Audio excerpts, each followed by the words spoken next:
Sadiq, I know this has been kind of a wild month, I guess. It's a weird stretch of not knowing if you're going to fight, changing opponents, all that. I guess what's this experience been like for you? That's a fact, man. It's definitely been a very, very crazy, especially the last 2 weeks. You know, I showed up not knowing if I was going to fight or not, and then that same day I was hearing I was fighting. I was hearing I wasn't fighting. I was hearing I was fighting again. Different weight class. All right, now you're fighting in 2 weeks. But here we are.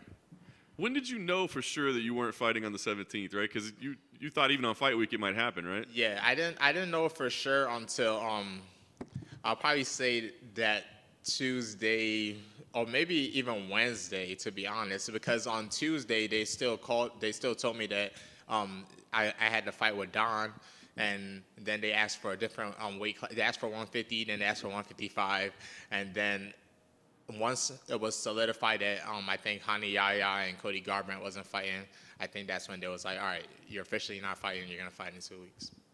What was this 2 weeks like then? Once you know it gets moved, I mean, because the whole thing is like peaking and training and all the balance, right? So what was this like for you? Very, very hungry.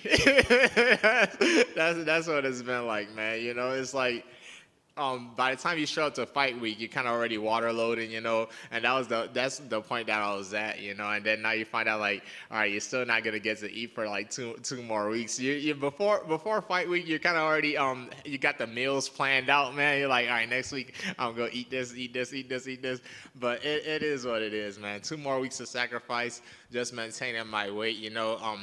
There's not much more I can add on when it comes to conditioning, you know. It's just about maintaining where you're at and trying to game plan, you know, for as much as you can for a new guy.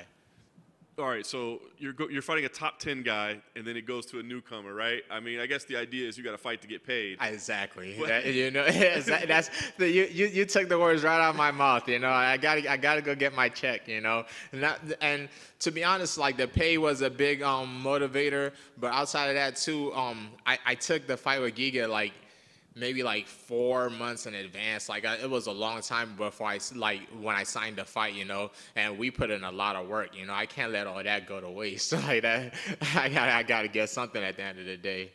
Is there danger of a letdown at all? You know, like obviously when you're top 10, you're like, yeah, this is gonna move me up, you know, to like newcomer. I mean, do you have to be careful not to have some kind of a letdown, maybe? No, there is no letdown, man. This is a very crazy game. You know, I try not to underestimate anybody. So I treat this guy the same way I treat Giga, the same way I'll treat anybody in there. Every single one of my fight, I try to look at it like, hey, this is for the belt, you know. So it's definitely not a letdown.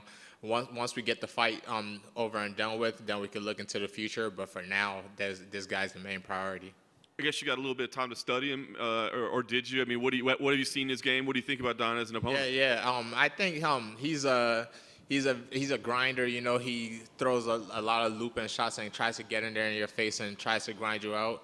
And like I said, everybody I fight, I'm a big believer in watching film. You know, I'll never be the guy that come in there and be like, hey, let's just wing it. You know, like ever since I was an amateur, I've always been a film studier. Even when my guy's only film was like wrestling footage in high school or something, or a jiu-jitsu tournament, I'll watch it and see what I could pick up from it. So the moment they told me who I was fighting, I thought I was gonna fight him in like 3 days.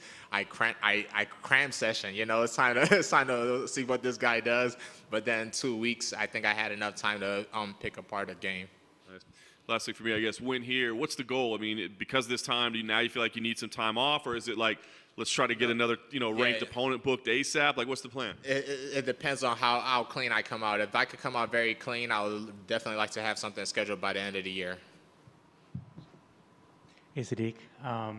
How does it feel to be active again, man? It's the first time you've had 2 fights since 2019. Yeah. Like I said, that's why I was like, I have to get a fight. You know, I wasn't gonna just sit out. You know, because the last time my inactivity was things that was out of my control. Now that it's in my control, there's no way I was gonna let it slip by. You know, so I was like, man, I need to find an opponent.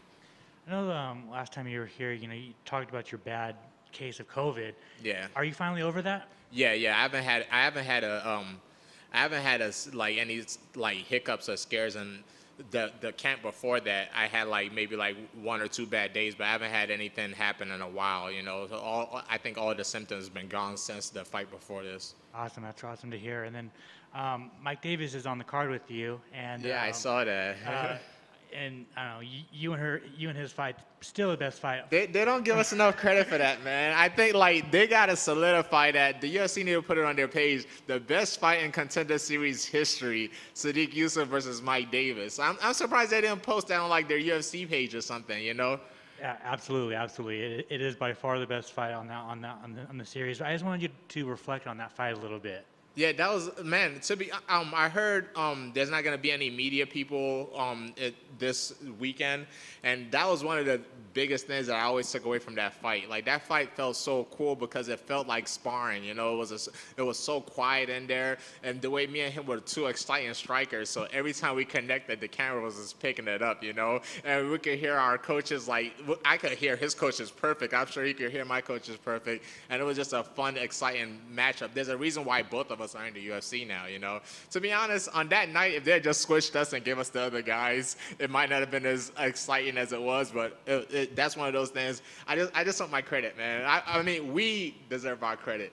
Give us the best Contender Series fight in history: Sodiq Yusuff versus Mike Davis. Absolutely. And then finally, I just wanted your thoughts on the featherweight division. It's kind of stuck at the moment. If you were the matchmaker, who do you think deserves the next title fight? To be honest, this is a lot better than it was a few years ago. At least things are moving. There was a time where like none of us was able to fight each other. I remember before I got the Arnold Allen fight, like all of us were just like in limbo.